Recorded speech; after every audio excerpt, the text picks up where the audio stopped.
औज़ुबिल्लाहिमिनश्शैतानिर्रजीम बिस्मिल्लाहिर्रहमानिर्रहीम अल्लाहुम्मा सल्लि अला मुहम्मद व अला मुहम्मद। जैसा कि आप जानते हैं, माह मुबारक रमज़ान चल रहा है और अपने रहमतों बरकतों के भरपूर नज़ूल के साथ ये माह चल रहा है। और आज हमने चाहा कि इमाम हसन अलैहिस्सलाम की विलादत व शहादत आ रही है, उस हिसाब से चंद नुक्ते इमाम के फजीलत पर और चंद नुक्ते इमाम के अखलाक पर बयान करें। इमाम कितने अखलाक के अजीम मालिक थे, हम इमाम की ज़िंदगी से क्या हासिल करते हैं। देखें, तारीख़ इंसानियत में हमें कोई ऐसा फ़र्जंद नहीं मिलता, तारीख़ बशरियत में कोई ऐसा मर्द नहीं मिलता, तारीख़ इस्लाम में कोई ऐसा इंसान नहीं मिलता जिसके वालिद भी महसूम हो, जिसकी माँ भी महसूम हो। आपको तारीख़ इंसानियत, तारीख़ बशरियत, तारीख़ इस्लाम में ऐसे और इंसान मिलेंगे जिनकी वालिदा तो महसूमा थी हज़रत ईसा की तरह, मगर वो अपने वालिद से महरूम हुए। कोई ऐसे तारीख़ में गुजरे हैं जिनके वालिद तो महसूम थे हज़रत नूह की तरह, मगर उनके माँ महसूम नहीं थी। मगर ये वाहिद इमाम हसन अलैहिस्सलाम है, वाहिद इमाम हसन अलैहिस्सलाम है जिसकी माँ भी महसूमा, जिसके वालिद भी महसूमा। देखें, ये मनसब इमाम हुसैन अलैहिस्सलाम के पास भी आया था, ये मनसब बीबी ज़ैनब सलाम अलैहा के पास भी आया था, मगर इमाम हसन के बाद इमाम हसन एक अजीम हस्ती है। देखें, इमाम हुसैन अलैहिस्सलाम के हम पूरा एक साल तक फ़ज़ाइल वगैरह पढ़ते हैं, उनके फजीलतें और उनकी मजालिस भी ज़्यादा होती है। देखें, इमाम हुसैन भी जिसकी इमामत की अताअत करे उसे हसन कहते हैं। हसन वो हस्ती है जो हसन के होते हुए हुसैन कुछ भी नहीं बोलेगा, क्योंकि हुसैन खुद इमाम हसन की अताअत में होता है। हदीस है उनके, उसके ज़ेहन में हम एक दो नुक्ते बयान करेंगे। अल हसन वल हुसैन सैयदुल शबाबुल जन्नत। हसन और हुसैन, रसूल खुदा का फरमान है कि हसन और हुसैन सैयदुल शबाब, जन्नत के सरदारों, जन्नत के नौजवानों के सरदार हैं। देखें, जन्नत एक सरदार तो है। तारीख में कोई ऐसी ज़ईफ़ भी रवायत लेके आओ जिसमें ये लिखा हो, मैं दोबारा बोल रहा हूँ, जिसमें ये लिखा हो कि हसन और हुसैन खुदा न करे कि वो लड़ें और वो कहेंगे, उस एक दूसरे पे इतराज़ करें कि मसलन जन्नत में ये जाए ये न जाए।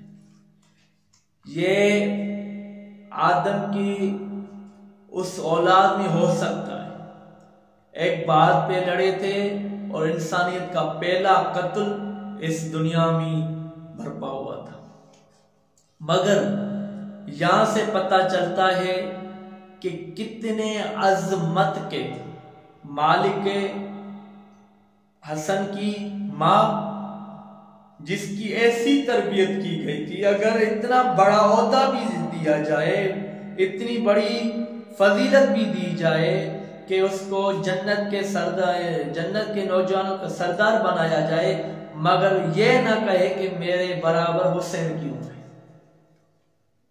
मतलब ये हुआ कि हम इखलाक के इस नुक्ते को इमाम हसन की जिंदगी से ले सकते हैं कि अगर जो चीज मशीयत खुदा और खुदा की मर्जी से मिल जाए, हम उसको कबूल करें अपने तहे दिल से।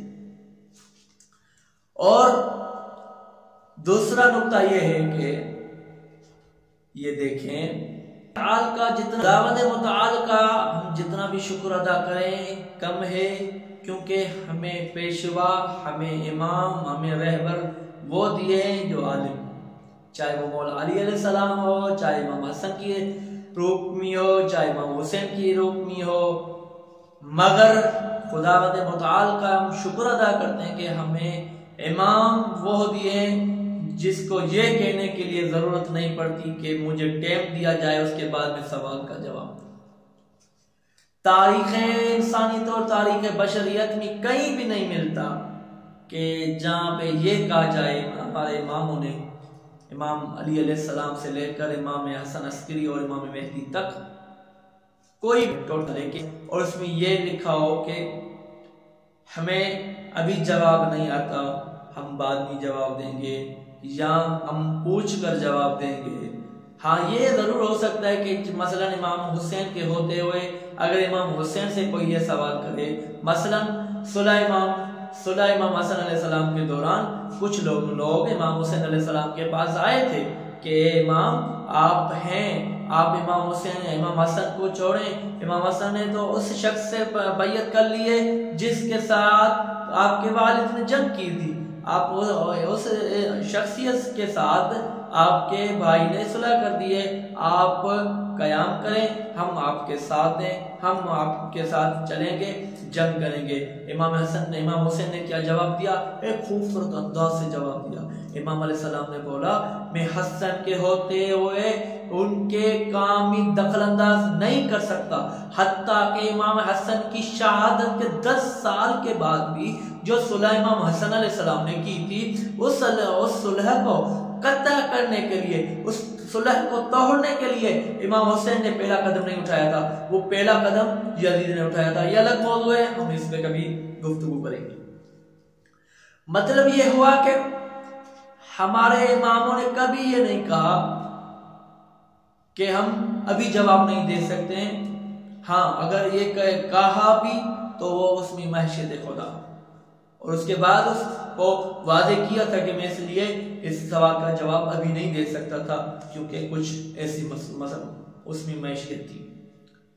मगर कभी भी ये नहीं कहा गया मुझे टाइम दिया जाए।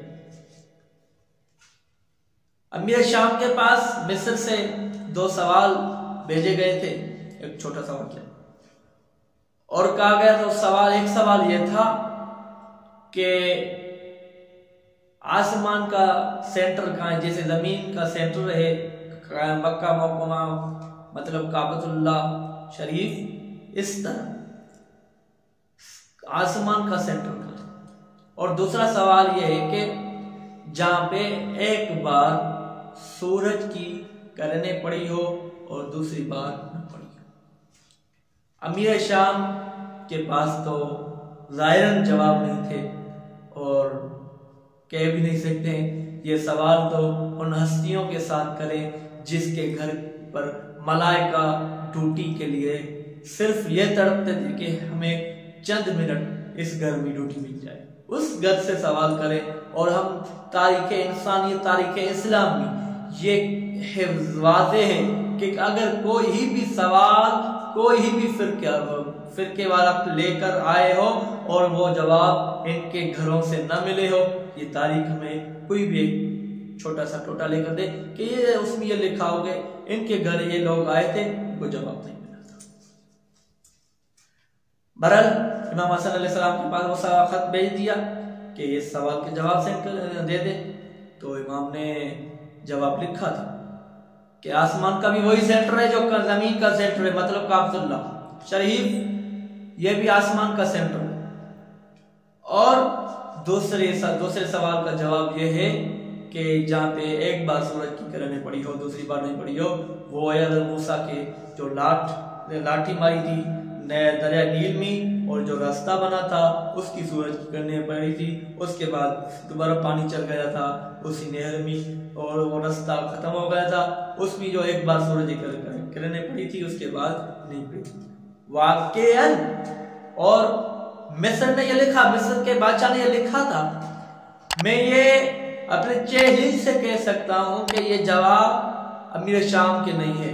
फिर किसी वजीर ने कहा था हाँ वाकई में अमीर शाम के नहीं है, ये जवाब मदीने में एक सरदार अंबिया का बेटा जिसका नाम इमाम हसन अलैहिस्सलाम है, उसके ये सवाल के जवाब उसने दिए। उसने कहा मरहबा मरहबा, खुदा वाकईन चाहता है, खुदा वाकईन इल्म रखता है कि इमामत किस घर में रखे और किस हस्ती में रखे। वाकईन हम खुदा का जितना भी शुक्र अदा करें ये कम है। बिलखुसूस रमजान मुबारक यह एक ऐसा माह है जिसमें हम खुदा की नेमतों के शुक्राने के हिसाब से कुछ अज़कार करें, कुछ जिक्र करें। अस्सलामु अलैकुम व रहमतुल्लाह।